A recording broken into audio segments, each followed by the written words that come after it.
Hello everyone, स्वागत है आप सभी का हमारी साइंस क्लासेस में एक बार फिर से। हमने लास्ट टॉपिक में पढ़ा था इलेक्ट्रोस्टैटिक पोटेंशियल, यानी कि electric potential V equals to 1/4 pi epsilon naught Q by R. अब हम उसके आगे बात करते हैं। इलेक्ट्रिक पोटेंशियल पॉइंट चार्ज के लिए पढ़ लिया था हमने, सेल के लिए, रिंग सेगमेंट के लिए, रिंग के लिए। अब हम बात कर लेते हैं due to the dipole. Dipole moment की अगर हम बात करें तो डाइपोल मोमेंट हम पढ़ चुके हैं P equals to Q into 2L। और 2L क्या होती है? वही सेपरेशन होता है जो दो चार्जेस के बीच में होता है, जैसे ये प्लस Q और ये माइनस Q। और इसके बीच का सेपरेशन हम कितना लेट कर लेते हैं? 2L। पूरा सेपरेशन लेट करते हैं 2L लेंथ। इससे रिलेटेड एक क्वेश्चन भी सॉल्व कराया था। तो यहां पे हम बात करते हैं potential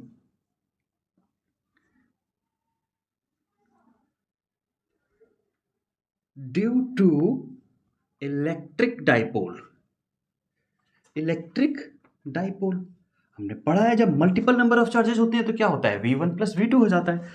due to electric dipole के लिए अब यहाँ पे हम केस पढ़ लेते हैं पहला, जैसे हमने पढ़ा था इलेक्ट्रिक फील्ड इंटेंसिटी के लिए, कि जो डाइपोल के केस होते हैं दो हमने पढ़े थे, एक एक्सियल और एक इक्वेटोरियल। सेम हम दोनों यहाँ पे पढ़ने वाले हैं।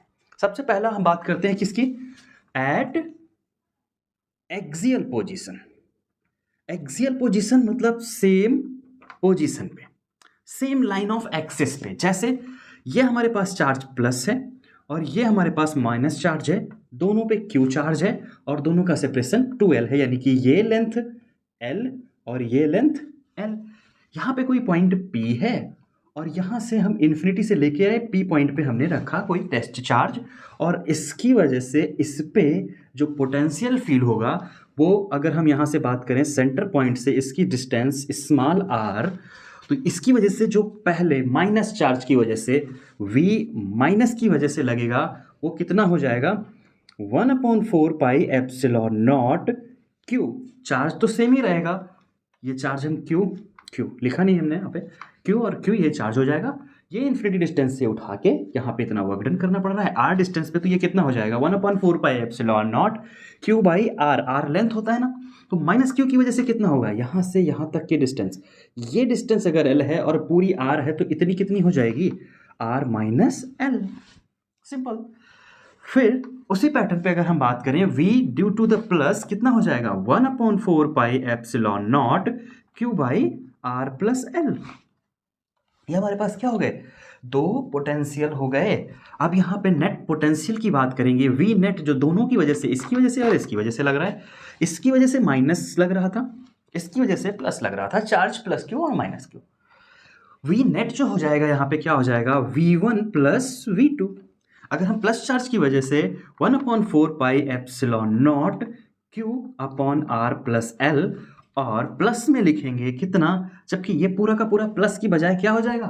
Minus sign. क्यों? क्योंकि Q किस में है? माइनस में है। तो ये नेट कितना हो जाएगा? Minus 1/4 pi epsilon naught Q upon R minus L। अब यहाँ पे होगा क्या? देखो, इन दोनों का जब हम एलसीएम ले लेंगे 1/4 पाई एप्सिलॉन नॉट और साथ में क्या? Q, तो हमारे पास एक ब्रैकेट में क्या बचेगा?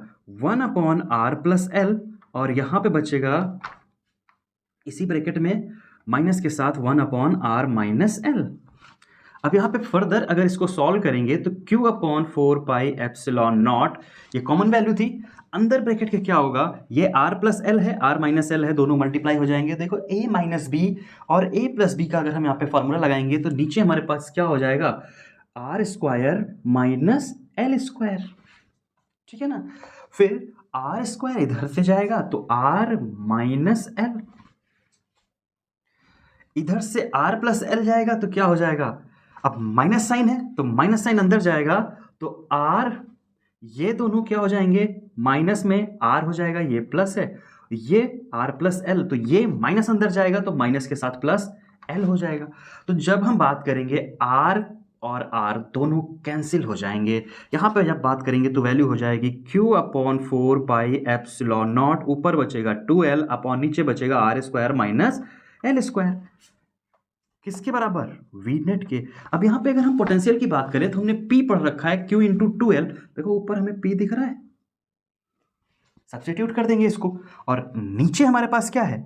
Are square minus L square. इसकी अगर हम बात करेंगे यहाँ पे, सिंस या चूंकि R जो होता है वो बहुत बड़ा होता है in comparison to the L, so L क्या हो जाएगा? नेग्लेजिबल हो जाएगा। नेग्लेजिबल होने के केस में यहाँ पे हम पाएंगे ये फार्मूला हो जाएगा वी नेट हमारे पास 1/4 pi epsilon not P upon R square. ये हमारे पास केस देखने को मिलेगा। एक्सियल पोजीशन यूनिट की बात करेंगे तो यूनिट वही वोल्ट, इसकी क्या हो जाएगी? यूनिट हो जाएगी।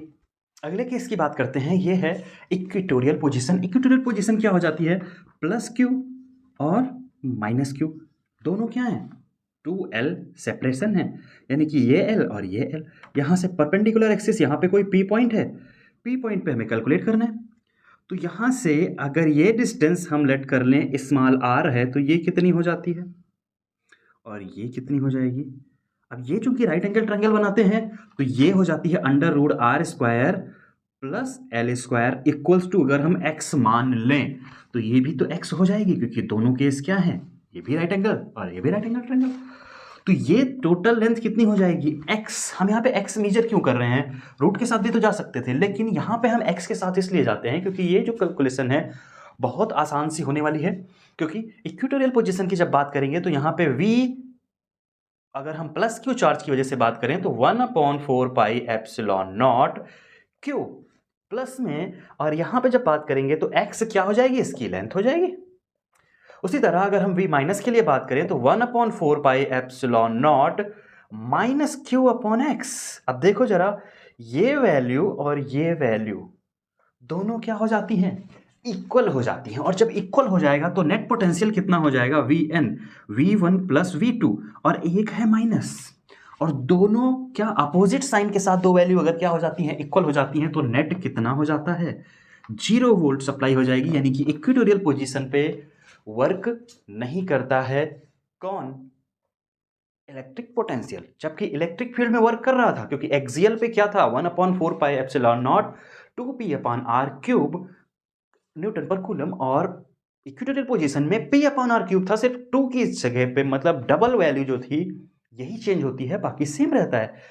यहां पे नेट पोटेंशियल 0 हो जाता है।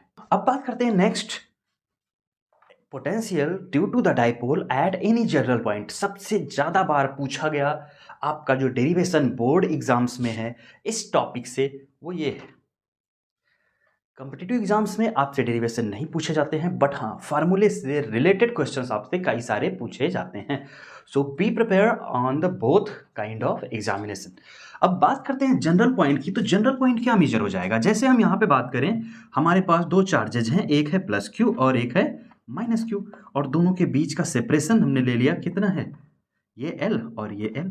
यहाँ से कोई भी एक जनरल पॉइंट ले लें हम, यहाँ पे P पॉइंट है, इधर से कितना एंगल? थीटा बन रहा हो, ठीक है।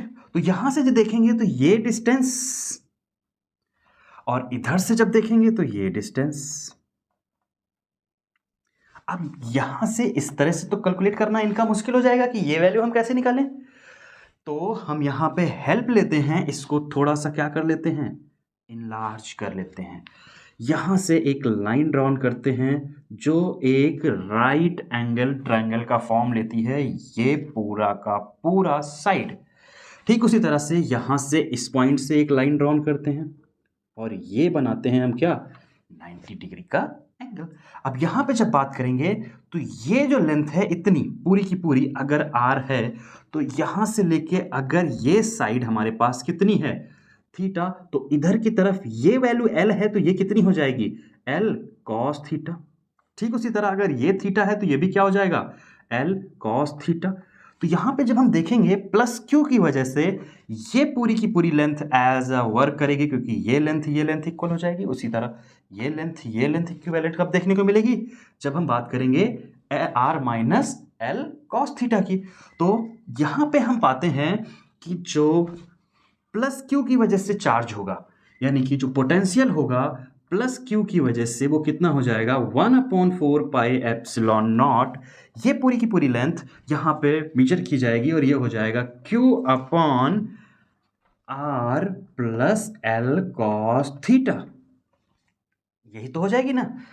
फिर अगले केस की अगर हम बात करें तो ये जो केस इधर वाला देखने को मिलेगा ये पूरा का पूरा इधर आ जाएगा, यानी कि v due to minus Q कितना हो जाएगा 1/4 pi epsilon naught Q upon R minus L cos theta. ये क्लियर है। अब क्या करते हैं, हम इसको ऐड करते हैं। ऐड करने का मतलब वी नेट जब निकालेंगे तो वी नेट हमारे पास क्या हो जाएगा v प्लस क्यू प्लस में v माइनस क्यू। तो जब हम यहाँ पे ऐड करेंगे तो ये q upon 1/4 pi epsilon naught, q upon 4 pi epsilon not क्या हो जाएगा हमारे पास, कॉमन वैल्यू हो जाएगी, बचेगा कितना 1/r plus L cos theta minus में 1/r minus L cos theta. ये माइनस क्यों हुआ, क्योंकि एक चार्ज क्या है निगेटिव चार्ज की वजह से यहां पे निगेटिव साइन है। फिर इसको फर्दर सॉल्व करेंगे तो ये लिखेंगे कितना q upon 4 pi epsilon naught. अब यहां पे जब हम बात करेंगे r plus L cos theta r minus L cos theta, तो same condition a plus b a minus b, तो हम लिख सकते हैं कितना अपॉन में r square minus L square cos square theta, क्योंकि ये हो जाएगा क्या a square minus b square. ऊपर क्या जाएगा r minus L cos theta और फिर माइनस साइन के साथ ये जाएगा r, और ये माइनस माइनस में कन्वर्ट होके कितना इसको प्लस, और ये माइनस तो ये प्लस हो जाएगा क्योंकि माइनस माइनस प्लस हो जाएगा, और ये हो जाएगा कितना एल कॉस थीटा। यहाँ से r और r कैंसिल हो जाएगा। जब हम यहाँ पे बात करेंगे v नेट की तो v नेट हमारे पास कितना हो जाएगा q upon 4 pi epsilon naught 2l cos theta upon R square minus L square cos square theta. अगर हम यहाँ पे बात करें L cos theta is too much less than small R, so we can ignore this R, क्योंकि छोटी amount subtract करने पे या एडिशन करने पे कोई ज़्यादा इफेक्ट नहीं पड़ता है पूरे कंपोजिशन पे। और यहाँ पे Q इंटू 2L हमारे पास कितना हो जाता है P के बराबर, जो हमने अभी पढ़ा था क्या डाइपोल मोमेंट के। तो यहाँ पे नेट V की जब हम बात करते हैं तो ये कितना हो जाता है 1/4 pi epsilon naught, Q into 2L की वैल्यू कितनी हो जाती है P, और अपॉन में हम वैल्यू लिख सकते हैं कितनी आर स्क्वायर, और ये क्या कॉस थीटा भी साथ में कैरी फॉरवर्ड होगा, तो ये हो जाएगा कितना कॉस थीटा। तो किसी भी जनरल पॉइंट के लिए अगर हमें निकालना होगा तो वी नेट हम क्या निकालेंगे P cos theta upon R square. इस तरह से हम किसी भी जनरल पॉइंट के लिए एक छोटा सा डेरिवेशन था। डेरिवेशन के स्टेप्स क्या होंगे, आप पहले फिगर बनाएंगे, फिगर को वर्डिंग्स में लिखेंगे, उसके बाद ये सारे स्टेप्स बाय स्टेप्स लिखेंगे। हमने एक लाइन में अरेंज कर दिया है, आप 1 बाय 1 स्टेप बाय स्टेप लिखिएगा ताकि आपके जो पेजेस हैं वो ज़्यादा काउंट में आए और ज़्यादा क्लियर दिखे आपके एग्जाम में, जो आपके लिए काफ़ी बेनिफिशियल होने वाला है। ये क्लियर समझ में आया होगा। अगर डेरिवेशन में किसी तरह की और दिक्कत आती है या एलिबरेशन में कुछ प्रॉब्लम होती है, कुछ सजेशन देना चाहते हैं एंसर रिलेटेड, तो आपको हमारे वीडियो के नीचे डिस्क्रिप्शन बॉक्स में इंस्टाग्राम आईडी का लिंक उपलब्ध कराया जाएगा। आप वहां से हमसे डायरेक्ट जुड़ सकते हैं, मैसेज कर सकते हैं, अगर डाउट है तो पूछ सकते हैं, या आप हमें कोई सुझाव भी देना चाहें तो वहाँ पे आपका स्वागत है। थोड़ा सा बात कर लेते हैं पोटेंशियल ग्रेडियंट की। होता क्या है पोटेंशियल ग्रेडियंट, जब हम बात करेंगे पोटेंशियल ग्रेडियंट की, ग्रेडियंट का टर्म क्यों आता है, ग्रेडियंट होता क्या है, जैसे अभी हम पढ़ रहे थे किसी डाइपोल की वजह से या किसी पॉइंट चार्ज क्यू की वजह से यहाँ पे P पॉइंट है, यानी कि x डिस्टेंस पे ये लोकेटेड है, यहाँ से थोड़ा सा माइन्यूट चेंज करके, यानी कि ये डिस्टेंस अगर हम मान ले कितनी dx, तो इतने डिस्टेंस पे जो पॉइंट P पे पहले पोटेंशियल लग रहा था इधर की तरफ लाने पे, या dx डिस्टेंस इधर की तरफ लाने पे, यानी कि change in the potential due to the change in distance या rate of change of potential at distance is termed as potential gradient. Potential gradient के टर्म्स में अगर हम बात करें तो क्या हो जाता है, delta V upon delta x। और जो पोटेंशियल ग्रेडियंट होता है ये किसके, इलेक्ट्रिक फील्ड के बराबर हो जाता है। इसका हमने छोटा सा डेरिवेशन पढ़ा था, कहाँ पे, जब हमने रिलेशन पढ़ा था V और E का। ये सेम उसी फॉलोअप में कॉपी होता है, इसको बोलते हैं पोटेंशियल ग्रेडियंट। एक टर्म यहाँ पे और आता है, जैसे हम इलेक्ट्रिसिटी में पढ़ रहे थे, तो इलेक्ट्रिसिटी में क्या कर रहे थे, जब हम किसी कंडक्टिंग बॉडी को अर्थ से कनेक्ट कर रहे थे तो इलेक्ट्रिक फील्ड उस बॉडी पे क्या, चार्जिंग बाय इंडक्शन मेथड या चार्जिंग बाय कंडक्शन मेथड पे हम देखते थे कि उस बॉडी पे चार्ज आ जाते हैं। लेकिन जब हम बात करते हैं किसी बॉडी को, ये कंडक्टिंग बॉडी है, अगर इसको अर्थिंग करा दी जाए यानी कि जमीन से कनेक्ट कर दिया जाए, तो उस केस पे इस पे जो नेट पोटेंशियल हो जाता है वो कितना हो जाता है, 0। यानी कि वो बॉडी इलेक्ट्रोस्टैटिक पोटेंशियल पजेस नहीं करती है। अब बात करते हैं हम एक नया टर्म, छोटा सा टर्म है, बहुत इंपॉर्टेंट टर्म है, electrostatic shielding effect. Shielding effect की अगर हम बात करें तो शील्ड सबने पढ़ा होगा, क्या होता है, ढाल, किसी चीज को कवर कर लेना। ढाल लेना मतलब ढक देना, ताकि उसकी वजह से कोई भी डिफ्लेक्शन ना हो। जैसे क्या, बंकर्स बनाए जाते हैं ताकि कहीं पे किसी एरिया में कोई विस्फोट हो, बम हो या केमिकल्स रिलीज हो, तो हम डायरेक्ट वहां जाके छिप जाएं और हम खुद को बचा सकें। ठीक उसी तरह से हम देखते हैं कुछ मैग्नेटिक निडल्स या बहुत सारे कुछ इंस्ट्रूमेंट्स होते हैं जो इलेक्ट्रिक फील्ड के कांटेक्ट में आने पे क्या हो जाते हैं, डैमेज हो सकते हैं। तो उनको बचाने के लिए हम एक इफेक्ट क्रिएट करते हैं जिसको बोलते हैं शील्डिंग इफेक्ट। ऐसा मेथड जो प्रोटेक्टिंग हो अगेंस्ट द इलेक्ट्रिक फील्ड। जैसे हम यहाँ पे बात करें, ये अगर कोई सिस्टम सराउंडेड है और यहाँ पे इलेक्ट्रिक फील्ड 0 हो जाए और चार्ज डेंसिटी क्या हो जाए, 0 हो जाए, तो ये इफेक्ट क्या कहलाता है, ये पूरी की पूरी कैविटी क्या कहलाएगी, cavity surrounded by a conductor. Term बोलेंगे हम, what is the electrostatic shielding, तो मेथड बोलेंगे the method to protect the system और object from the surrounding electric field. This is a cavity present by या surrounded by the conducting wall in which the net electric field becomes 0, that terms as the electrostatic shielding। Term की बात करेंगे तो term देते हैं क्या, electrostatic shielding. Shielding मतलब वही सुरक्षा देना, और सुरक्षा किससे, जैसे यहाँ पे बहुत सारे पॉजिटिव चार्जेस और यहाँ पे बहुत सारे नेगेटिव चार्जेस पजेज हो जाएं, सराउंडिंग में नेट डेंसिटी 0 ना हो, फिर भी अगर हम किसी कैविटी के अंदर, मतलब इस होल के अंदर, जैसे देखते होंगे आप लोग, कांच की शीशी आती है या कंचे आते हैं, गोलियां जो खेली जाती हैं, उन कंचों के बीच में जो एयर स्पेस रह जाता है, वो उस रीजन में अगर कोई नेट चार्ज 0 हो और अगर वो कांच क्या हो, कंडक्टिंग बॉडी का या मेटल का बना हो, और उसके बीच में कोई होल रह जाए और वहां पे कोई चार्ज प्रेजेंट ना हो, तो वहां पे आसानी से क्या, शील्डिंग इफेक्ट जनरेट हो सकता है और वहां पे नेट इलेक्ट्रिसिटी कितनी हो जाएगी, 0 हो जाएगी। तो ये हो जाता है आपका शील्डिंग इफेक्ट। बहुत छोटा सा पॉइंट है, डेफिनेशन इसकी डायरेक्टली पूछी जाती है, what is the shielding effect, तो आप मेंशन कर सकते हैं cavity surrounding by the conducting walls and there will be the no electric field possessed inside the cavity, that is termed as the electrostatic shielding. It is the method to protecting the instruments from the electric fields. नए topic की बात कर रहे हैं हम यहाँ पे, motion of the charge particle due to an electric field. Motion of charge particle due to uniform electric field.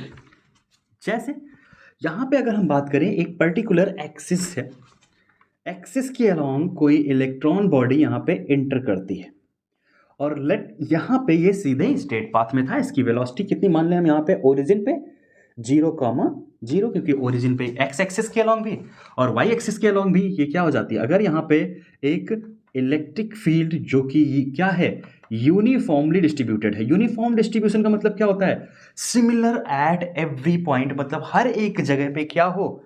Same हो, एक समान हो, उसको बोलते हैं यूनिफॉर्म। अगर ये इलेक्ट्रॉन है और इलेक्ट्रॉन अपना मास चार्ज कैरी करेगा, मास कैरी करेगा और वेलोसिटी कैरी करेगा, तो यहां पे कुछ चीजें देखना। जैसे अगर हम बात करें अलोंग द एक्स एक्सिस और along the Y axis, X axis के अलोंग अगर बात करें तो वी एक्स मूव करता है और वाई एक्सिस के अलोंग वी वाई। तो सिंपली अगर यहां से बात करें, यहां तक टी सेकेंड्स मूवमेंट देखने को मिला, तो टी सेकेंड अगर मूवमेंट देखने को मिला तो एक्स एक्सिस के अलोंग ये वेलोसिटी अंदर एंटर कर रही थी वी वेलोसिटी से टी टाइम तक, तो वी एक्स कितना हो जाएगा? अलोंग द एक्स एक्सिस की अगर हम बात करें, अलोंग एक्स एक्सिस डिस्टेंस हो जाएगी, वो कितनी हो जाएगी? अगर हमने इसको वी एक्स माना है तो ये क्या हो जाएगी? वेलोसिटी इनटू टाइम, क्योंकि वी की स्पीड से जा रहा था और टी सेकेंड तक चला, तो ये एक्स एक्सिस की अलोंग डिस्टेंस हो जाएगी। ठीक उसी तरह अगर हम वाई एक्सिस की अलोंग की बात करें तो वाई एक्सिस की अलोंग क्या हो जाएगी? अब यहाँ पे अपवर्ड डायरेक्शन में मूवमेंट हो रहा है, तो अपवर्ड डायरेक्शन वाई एक्सिस की अलोंग, यहाँ पे चूंकि इस तरह से ये मोशन शोन करता है, कौन? इलेक्ट्रॉन, जब स्ट्रॉन्ग इलेक्ट्रिक फील्ड में जाता है, तो यहां पे केस देखने को मिलता है कि जब अपवर्ड डायरेक्शन में जाता है तो इसकी वेलोसिटी में वेरिएबिलिटी आ जाती है, तो यहां पे क्या वर्क करता है? Equation of motion. तो वी वाई, या इसी को हम वाई एक्सिस के अलोंग मान लें डिस्टेंस, तो क्या हो जाता है? U T plus half A T square. UT की अगर हम बात करें तो u इनिशियली कितना है? u इक्वल्स टू क्या हो जाएगा? Zero along the Y axis, क्या एक्स एक्सिस के अलोंग भी जीरो हो जाएगा, तो ये पूरी वैल्यू कितनी हो जाएगी? जीरो। बट हाफ ए कैसे निकालेंगे? ए निकालने के लिए यहां पे हम देखेंगे क्या, कि जब इस पे फोर्स लग रहा है कितना? एम ए, इलेक्ट्रॉन है, मास होगा और बॉडी एक्सेलरेट कर रही होगी, तो F equals to M A. General formula जो फोर्स का अभी तक पढ़ते आए हैं हम, वही यहां पे देखने को मिलेगा, और यही इक्वल हो जाएगा इलेक्ट्रिकल फोर्स Q इंटू ई के। तो ए क्या हो जाएगा? क्यू ई बाई एम, और चूंकि Q क्या है? इलेक्ट्रॉन है, तो E लिख देंगे। अब जनरल टर्म्स में पढ़ लेते हैं कि मल्टीपल अगर चार्जेस होंगे तो उन पे क्या इफेक्ट पड़ेगा, इनका पाथवे क्या होगा। तो यहाँ पे जब हम वाई एक्सिस के अलोंग की बात करेंगे तो ये हो जाएगा हाफ इंटू ए की जगह पे क्या लिखेंगे हम? Q E upon M into T square. T कितना हो जाएगा? वी एक्स अपॉन वी, क्या? V X upon V. V X क्या है? एक्स डिस्टेंस एक्स एक्सिस के अलोंग, और वी क्या है? वेलोसिटी। दोनों का क्या हो जाएगा? स्क्वायर। ये जो इक्वेशन बनती है y equals to half Q E upon M V X upon V square, इसको हम अगर वी स्क्वायर को ओपन करें तो ये हो जाता है y equals to half Q E V X square upon M V square. ये इक्वेशन क्या रिप्रेजेंट करती है? Parabolic pathway. तो इसका मतलब क्या है? ये आपका क्या हो जाएगा? पैराबोला। यानी कि जब भी कोई इलेक्ट्रॉन पैराबोलिक पाथवे क्या फॉलो करेगा, जब कोई चार्ज बॉडी किसी यूनिफॉर्म इलेक्ट्रिक फील्ड में डाली जाएगी तो उसका जो पाथ होगा वो कैसा हो जाएगा? पैराबोलिक हो जाएगा, कर्व बनाता हुआ जाएगा, और एट पॉइंट ये एक सर्किल भी बनाता है, जो हम पढ़ेंगे मैग्नेटिक इफेक्ट में। उम्मीद है इलेक्ट्रोस्टैटिक पोटेंशियल से रिलेटेड जितने भी प्रॉब्लम्स रही होंगी वो अभी क्लियर हो चुकी होंगी। इससे रिलेटेड जो क्वेश्चंस आपके बने हुए हैं, आए हुए हैं आपके बोर्ड्स एग्जाम्स में, नीट में या जेईई के एग्जाम्स में, वो हम अगले पार्ट में आपको सॉल्व करवाएंगे, कुछ प्रैक्टिस करवाएंगे। बाकी इनसे रिलेटेड डेरिवेशंस आप खुद से कॉपी में नोट कर लीजिएगा और क्वेश्चंस कुछ ट्राई कीजिएगा सॉल्व करने की। अगर हाँ वीडियो अच्छा लग रहा हो और अभी तक चैनल को आपने सब्सक्राइब नहीं किया है तो आप चैनल को सब्सक्राइब कर लीजिए और अपने दोस्तों के साथ शेयर कीजिए, ताकि उनको भी ये इन्फॉर्मेशन मिलती रहे रेगुलरली।